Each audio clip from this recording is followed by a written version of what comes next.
Hello and welcome back to Chill Under Pressure. I'm Les. I'm Adam. I'm John. And I'm Doug. Doug Smiley with Lennox. It's great to have you. Man, glad to be here. This is so much fun. Yeah, it's gonna get better. It's gonna get even more fun.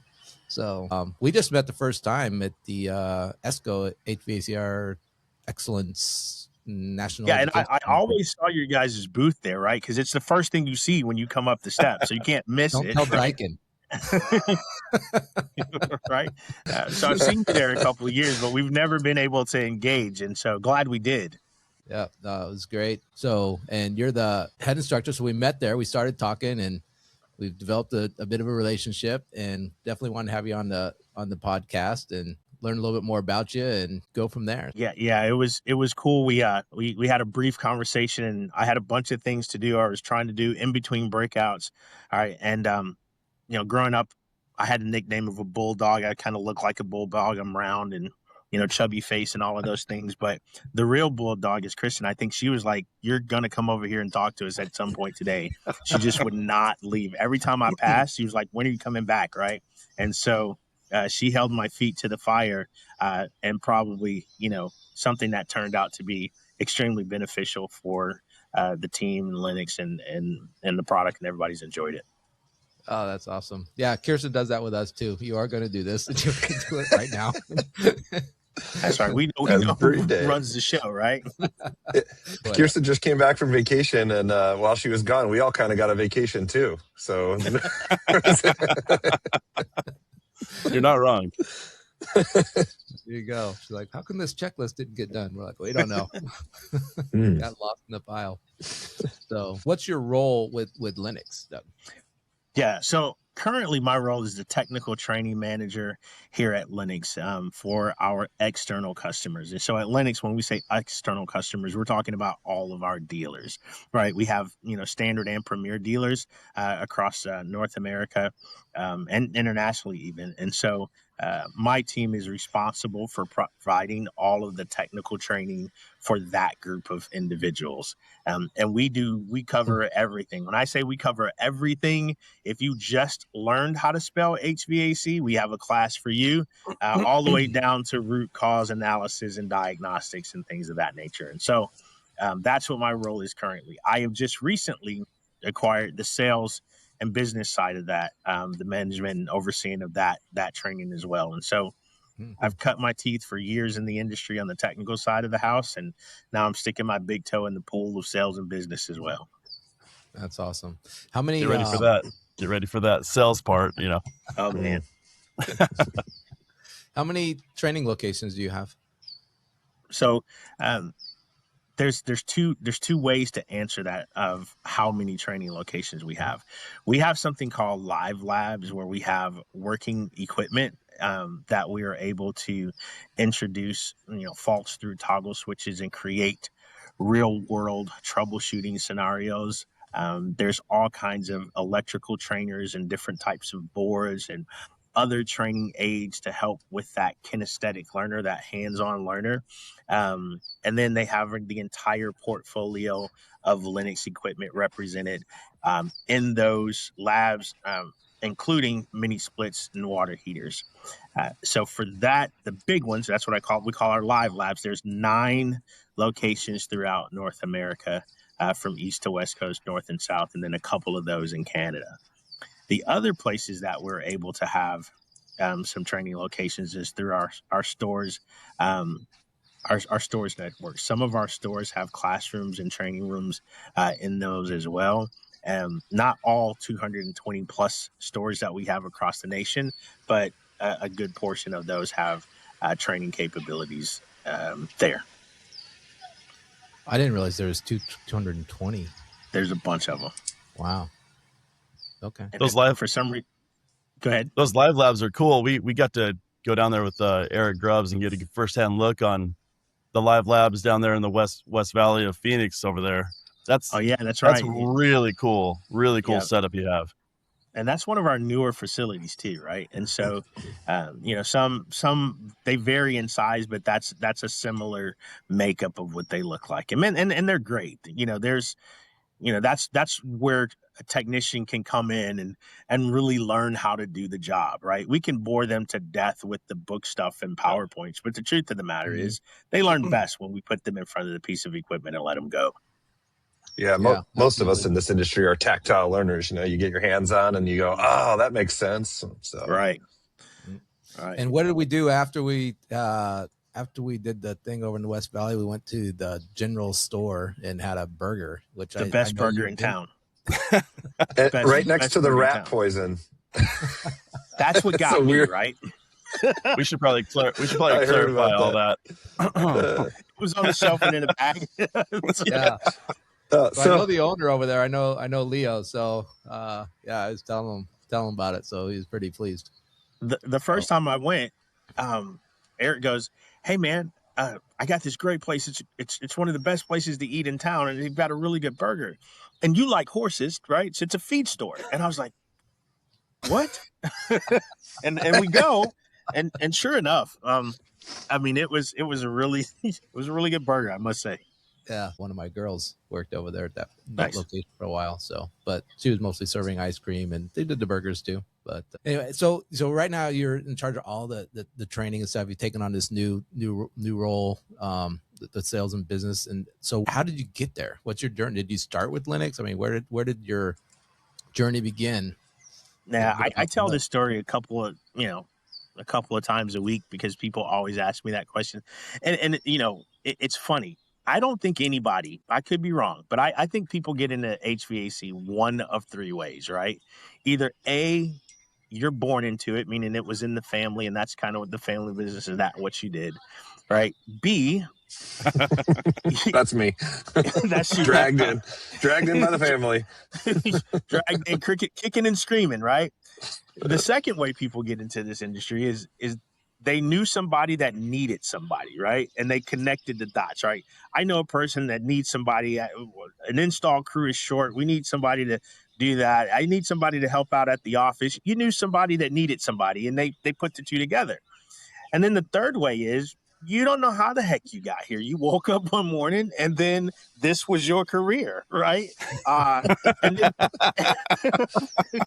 take that one. If someone asked you to map that out, you couldn't do it, right? And so in all three ways, I think that people look back on that decision and go, it's probably one of the best things that had ever happened to them, whether that's because it was in the family, you stumbled upon it, or you knew somebody that needed somebody, right? My journey was a little different. I like to still claim that at one point in my life, I was an athlete. I was a strapping young man. I thought I was pretty strong. And in the summer, I would grab a job with an install crew at an HVAC company because I could grab a 2-ton condenser in a box and move it without a dolly. So while everybody was waiting to get the dolly to move something, I just pick it up and go set it down, right?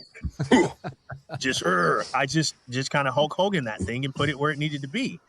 That's the good old days back then. Did you get away with that stuff? Did you flex and tear your shirt? well, I wanted to, but I couldn't. I could move the condenser, but I couldn't rip the material. I wasn't strong enough to do that. So I used to do that, and that was kind of my introduction to it. I never thought anything of it. I did what you're told to do: go to school, get good grades, go to college, and get more good grades, so you can go out there and get that good job, right?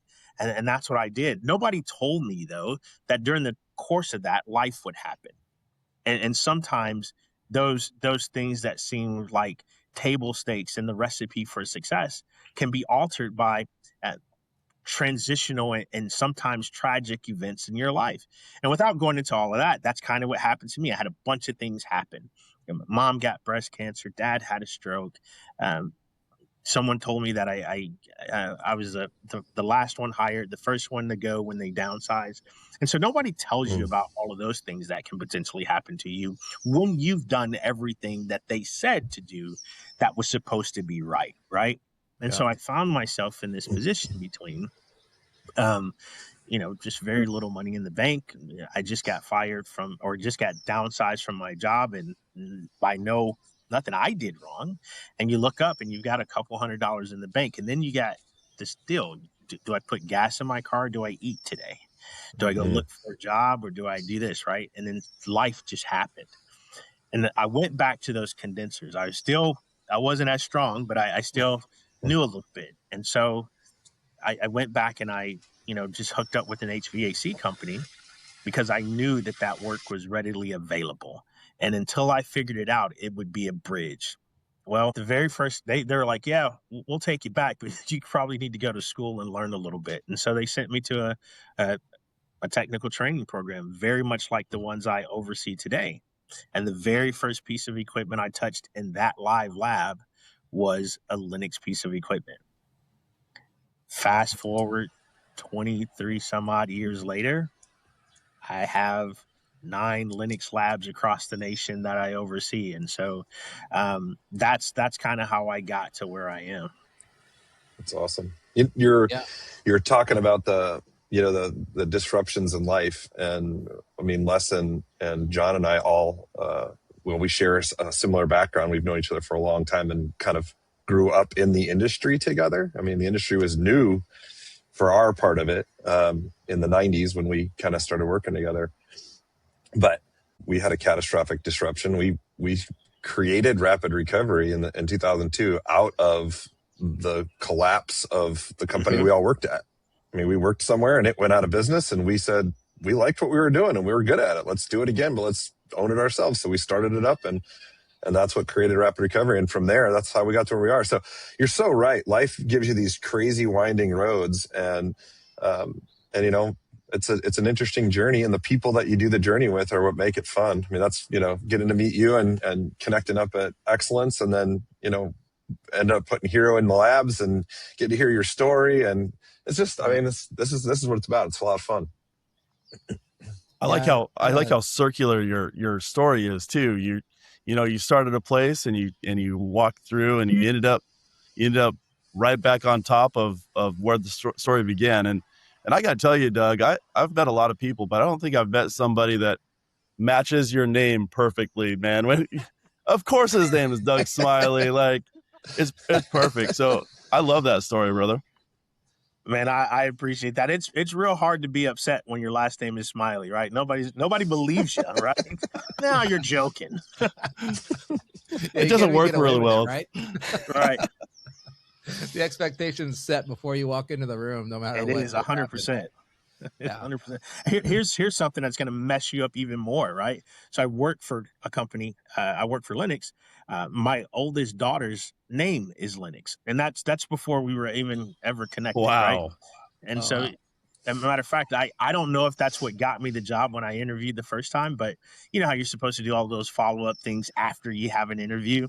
Right. So after I did my first interview, I sent an email back, kind of thanking them for their interview and all that stuff. And then kind of at the bottom, I went, oh, by the way, I'm not sure if this will help you sway your decision, but my oldest daughter's name is Lennox. It seems like this is just meant to be. That's awesome. They're like, guy's happy. He's smiling all the time. It's in his name, and his daughter's name, Lennox. This is the right guy for us. Let's bring him on. He's got no skill, but all of the other things are in place. There. Character first. Come on. Right. My second name is Carrier, so we'll go from there. Right. That's her middle name. Yeah. Yeah, no, but Doug, to your point, I had a boss I worked for a long time. He used to tell me, look, this guy's pretty young. And he's like, life itself will bring you to your knees. Yep. Right? Like just life, the things that happen, again, you have no control over it. Yeah. And so, you learn like the only thing you can really control is your attitude when it does and how you move forward from there. And what is it like you looking at the 200, okay, how do I fix that? $200. I don't know if I'm eating or putting fuel in or doing, there's all these obligations still. And so what's your attitude and how do you move forward? So you go back to someone you had previous experience with and say, look, I was doing this. And they're like, yeah, based on your work ethic before and what you did with us before, not only will we take you back, we'll get you trained. Yeah. Right. So that speaks to how you approach that job your first time with them. And so it's really a great account. Yeah. And it's amazing, right? We oftentimes, talk about the work ethic that's needed to be successful. I mean, hot attics, cold situations, dusty, dirty, right? our busiest time in Texas is the summer. So there's no such thing as a 4th of July, weekend and holiday. Like there's none of that stuff. Right. And so you have to have, a bit of fortitude to be able to, push through that. And it doesn't matter what part of the business you are, whether you're a technician or you're a service manager or you're a parts runner, right? The entire business has to move when it's time to capitalize on business. And so you miss out on a lot of that stuff. But Adam said something that was really cool. He was like, life throws you these twists and turns and things like that. And I think what I hope to always be able to impart or inspire to other people is, when that stuff happened to me young in my life and I was going through those twists and turns and disruptions, my head was down. My head was down trying to figure it out. As I've gotten older, I've learned to, in those times, still enjoy the scenery as life takes me through that, right? And pick my head up, because the truth of the matter is it's still going to come and it's still going to happen. But to your point, Les, it's about the attitude you have when it happens to you. If I got to go through this, man, I'm going to enjoy the ride on the way, because I know at the end I'll land at my feet. It might be a little tricky right now, but if I keep, my core, the things that are true to me, I'm true to thine own self, right? If I keep that in place, it'll all work out, right? I'm curious. Absolutely. When you took over the training, have you grown the ones that are out there? Like that was your project, or what was there existed when you started as training director? Yeah. So when I came on board, the Lennox has always had really good training, right? When I came, what I noticed was a lot of the organizations that I was with prior to coming to Lennox often mimicked a lot of the things that I saw that were in existence here, or they came from here. Lennox was the training ground, I think, for a lot of people that went out and did their own type of training. And so I saw it. So I knew it was good. But what I did do was I got to put a different stamp on it. And here's what I mean by that. So I have a model that I've lived by, or I try to say is my life's model. I don't even know where it came from, or if there's an author to it, or if I can attribute it to someone, but it simply says, if you strive to make a difference, you'll always make $1. And so oftentimes we everyone's chasing the next buck, the next promotion, the next move, the next pay increase, right? And that has merit. I mean, we live in a society where you got to have money to have things, right? I get it. You got to have money to take care of yourself. Not knocking that at all. But I wanted to shift the focus of not only the training that we have, but the staff, the instructors, the entire team. It was a mindset, right? That we're here to make a difference for people. Again, I looked at that disruption that happened in my life, and HVAC was the olive branch that got me back to whole. And so I thought, well, someone may sit in our classroom and not tell me that they're having those type of disruptions in their life, but I know that they exist. So right. The purpose behind what we do has to be bigger than just manifold gauges and schematics, right? We got to teach that stuff. But the purpose behind what you do as an instructor has to be bigger than that. Because if it is, it'll be felt in the classroom and your outcome will be much better, right? Well, the people you're teaching, you impact their lives, and they're going to enjoy it more. They're going to understand it better. And they're going to be better technicians in the field. They're going to influence the people around them with that too. So it's a cascading effect. It doesn't just stop with that one person in the classroom, because you create a passion and an energy. Kind of similar mottos. For my entire career, I've said, look, we need to help other people win. If you help other people win, you win along the way with them. 100%. So, it's it's the same concept, right? You need to change, the dynamic. It's not just about me. It's not just about the next dollar or the next business move or whatever it is. It's about helping other people win. And you always get to win with them. And it was so much more fun and fulfilling anyway, when you watch somebody else, especially in the training side of things, when you see somebody get it and they get excited about it and they light up about it, it's a whole different thing than, all right, everybody turn to chapter 3 and let's learn about contactors, like who wants to do that? I mean, Adam, you're so right. Like when I was younger, I would hear people say stuff like that. And I was like, oh, you have to have gray hair equity before you can say things like helping other people matter, right? Like that was the mindset that I had, right? You had to have some gray hair to be able to say that and actually mean it. It's like, I'm not knocking on somebody's door and going outside and getting a refrigerant burn because no, if they didn't pay me, I wouldn't go do it. Right. No. And then you just life happens to you, man. And you just realize that that's not where the value of what we do is, man. And so, to see that mindset at 25, 26 years old, I did not have that mindset that helping somebody else would benefit me in some way. Right. Yeah. But to see 25, 26-year-old, 30-year-old students, 19, 21 years, have the mindset that, listen, if I can make somebody's situation better, I'm all for that. To see that, gives you hope in a group that some people, our age would say doesn't have that. And I would argue that you might not be looking at the right people, because I see it all the time. I was gonna say it gives those technicians a purpose that matters. They're helping their homeowner. They're helping solve a real problem. They're caring for their client. It's not just about turning another dollar and slamming something home. And man, that purpose makes what they do more fulfilling for them too. And it's not fake. Yeah, yes, of course you got to get paid. Of course you need to charge fairly, and you don't need to be doing it for free. Like that's not fair to you. So it needs to be a fair to all the parties. But when you're helping somebody whose air conditioner's down and it's 115 degrees in Phoenix, and there's the single mom or whatever is at home with 3 kids and she's trying to survive in that torture chamber, and you're able to produce real value because you care and you're actually helping the client, that's a big deal. It was funny. I had a student in class. Now I don't teach every day like I used to, as manager of the programs. I'm not in the classroom as much, but from time to time I get to pop my head in or give an instructor a break. Right. And, I'll never forget it. This is probably about a year ago. I go into class and the instructor was on vacation for like 2 more days. And so I just covered their classroom until they got back. And so I got to spend 2 or 3 days with the class. And there was this young man in there. He's like, he kept saying, your name sounds familiar. Your name sounds familiar. And so finally he takes a selfie with me.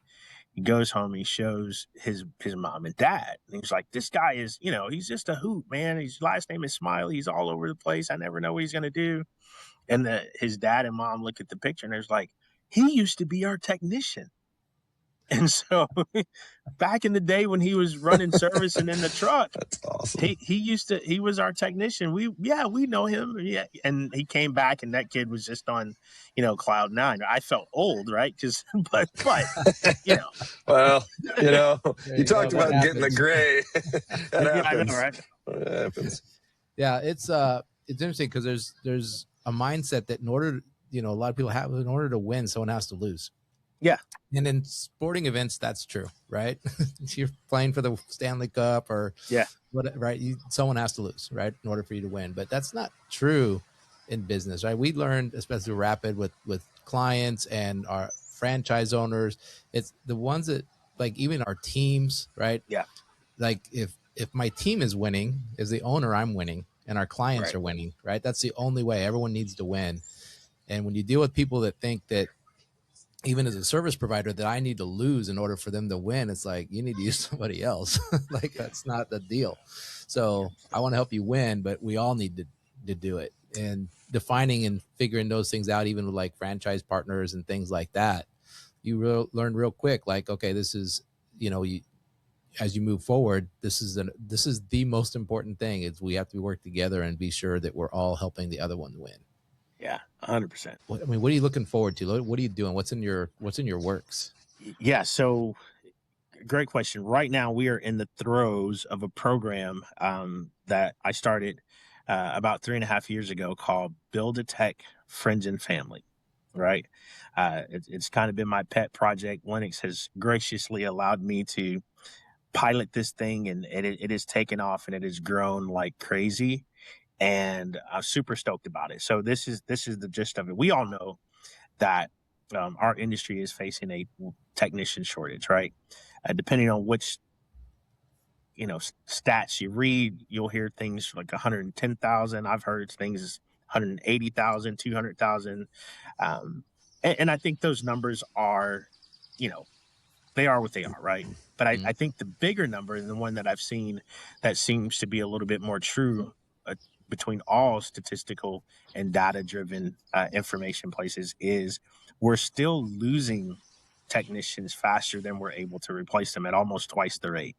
So we're losing about 30,000 technicians a year, and we're only replacing them at about a clip of about 15,000, which means we're not closing the gap. It's going to get bigger. Yeah. And so Lennox dealers, one of their number one issues is being able to hire and find skilled labor, right? A good tech. And so the Build a Tech Friends and Family program is a program where a student can come learn the fundamentals. We can prepare them to be a maintenance technician at no cost to them. They can attend that class for free. Lennox sponsors everything about that class. We teach them the same way we would teach a Lennox dealer technician. It is a 3-week immersive class at one of our live lab locations.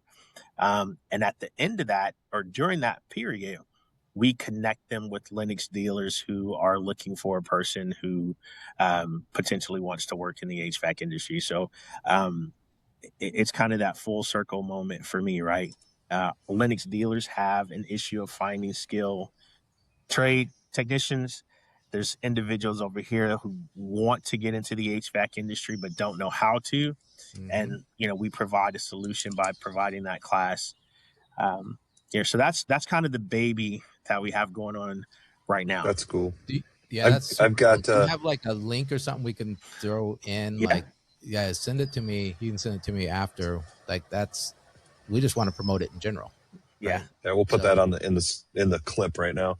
That's cool. I've got one who is semi working in the industry. He actually works with us over at Hero.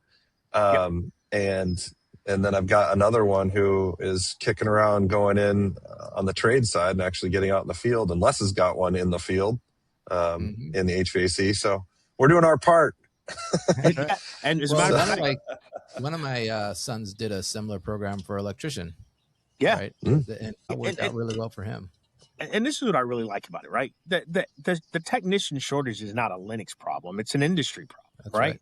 And so as a manufacturer, I'm glad that I'm with a manufacturer that gives me the license to and supports that initiative, right? Because they may not go work for a Lennox dealer, right? We put Lennox dealers in front of them, but that might not be a fit and they go work, somewhere else. But at the end of the day, we've given someone a career and it's the right thing to do, right? And so, integrity is a part of the Lennox core value here. And I think when you think about that, right, this program is just the right thing to do for people, and it's the right thing to do for the industry. I'll tell you about the growth. Like our very first class had 4 people in it. The class, 4 people in it, and we had 4 nominations. So the nomination process is, Adam, Les, John, you guys can nominate somebody, and then the application goes to them, and we send it through a filter, and then they're assigned to a class, right? We had 4 people in the first class, and we had 4 nominations in the first class, right? This last class here that just started, we had 299 nominations, and we're going to put 125 people through the class. Crazy. And that's just in 2 years. Well, it goes back to what you were saying earlier about if you invest, right, you help other people win, you investing in others, the dollars will follow, right? And that's what you're putting the people first and getting them into an opportunity. And it may or may not work out, but you're investing in the ones that work out will benefit not only Lennox at some level, but the whole industry. And it's so funny you mentioned that. We laugh because you would think here in Richardson or there in Phoenix, there's a class going on right now at the Phoenix location. You would think that all of the people would be from the local area, right? We're finding that's not the case. Johnny called up Aunt Susie and said, "Hey, can I come stay with you for 3 weeks?" And folks are traveling in different parts of the country to get there. At the Phoenix class last year, we had people from Utah in the Phoenix class. It was crazy. A group of guys got an Airbnb and put 3 students in that so that they could go to Phoenix. It's just been nuts, all of the stuff that happens and how people, move. But it just shows you the appetite where people aren't saying, hey, I want a handout. People are saying, hey, if you give me an opportunity, I'll maximize it. Well, what you're talking about is why we're engaged with ESCO and Go to Excellence and all that. I mean, it's not a target-rich environment for us as far as the sales side. It's about investing in that next generation of technicians and, frankly, the industry as a whole.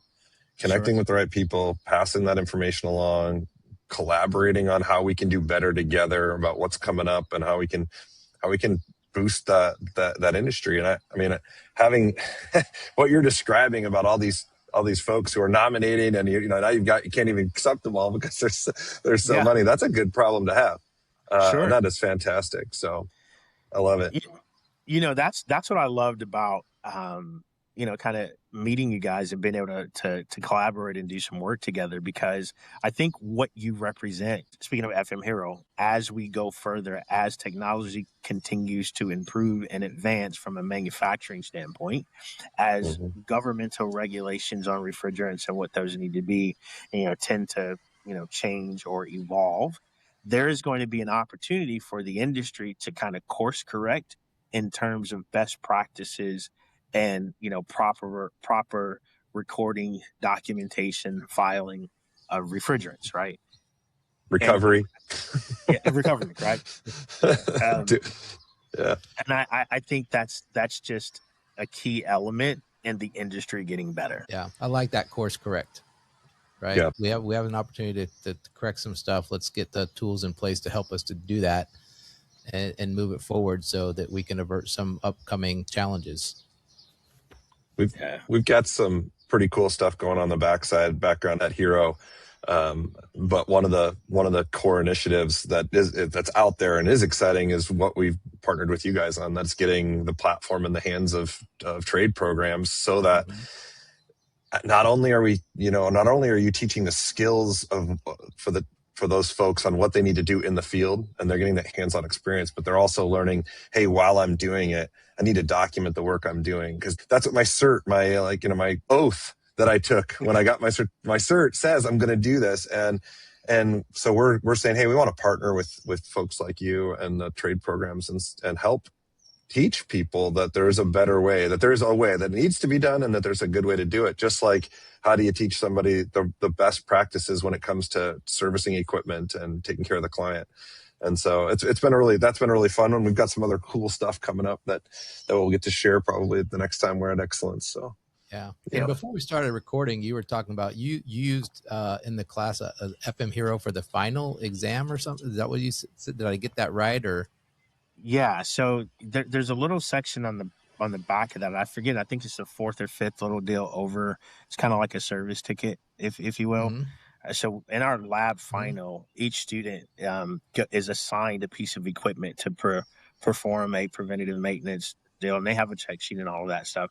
But we have them log that there. That goes right back to the instructor in real time, and then that instructor can enter that grade based on what they see there into that student's final. But what it did was it took it from just been a manual process to an automated process, which is closer to what that student would use if they work for a company, right? Yeah. And not only that, we can now copy that and attach that to their final deal and send that to the company that they work for, right? And so it just gives a lot of people visibility and allows us to track it. I don't have to worry about, I got barbecue sauce on it. Like all of that stuff is gone, right? Right. Yeah.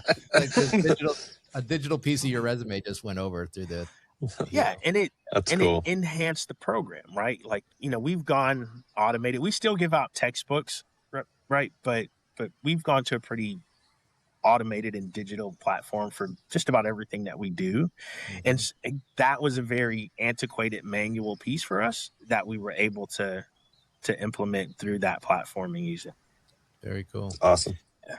Hey, we're coming up. We just got a couple minutes left, Doug. And so I want to know, you mentioned horses earlier. You're into horses. You want to talk about horses? You want to talk learn a little bit more about you outside of Lennox, even though your first name is Lennox. So I'm not sure how far you get from it, but yeah. Yeah. So in between that, I spent some time, training horses and riding horses and showing horses all over the country. And I got a couple world titles under my belt. I am in the National African American Cowboy Hall of Fame here in Texas. I went in and I think I was in my 30s. Awesome. I went in my 30s when I did that. And so I had a pretty extensive horse showing career to the point where I got to do a celebrity bull riding deal, and I lasted about a jump and a half before I hit the dirt. Can we put that clip in? You got that on video, Doug? I do actually. And the bull jumped out of the chute and bucked me back into the chute. And I went the other way down the ring. So but currently I have 4 horses that we just pleasure ride and things like that. And so horses have always been a part. That's why the feed store was better than a 5-star steakhouse to me. Fantastic. Love it. Doug, how did you even get involved in showing horses? That's kind of like a very niche kind of thing to do, right? Yeah, it is. And so horses have always been around my family. My great grandfather was the town blacksmith and made horseshoes for everyone. And when you're the town blacksmith, you also become the town horse trainer, right? And so it kind of came through the line like that. And growing up as a kid, we always had horses around, and so I would go out, throw a rope around one's neck, or jump on one bare back and just keep going. And then years later, I had some off time, and when I got hurt, that's how I got stopped playing football. Therapy. I needed to do something. Like I couldn't walk, I couldn't run, I couldn't lift, I couldn't do any of that. And so again, I just grabbed something that was familiar to me. Oh, the horse can run, the horse can jump, right? The horse can do all of the things I can't. And so I jumped back, and it didn't hurt my knees and feet to be up there. So I got my adrenaline rush by jumping on the back of a horse, and that's how it started. And then I just kept doing it from there. Wow, that's like a whole nother episode. I know. Well, any parting shots, Doug, before we end this? No, man, this has been so much fun. Love the partnership, love the fun and the energy you guys have. I just can't wait to see what's next. I know I'll see HVAC Excellence again, and at some other places in between there, hopefully. Sounds good. Definitely, if you get to Phoenix, let us know. We'll go grab a burger by the Rat Poison and sit on a hay bale. We will. I'm down. That's right. So, all right. Hey, thanks, everybody. Thanks for tuning in again to another episode of Chill Under Pressure. I'm Les. I'm Adam. I'm John. And I'm Doug. We'll see you next time.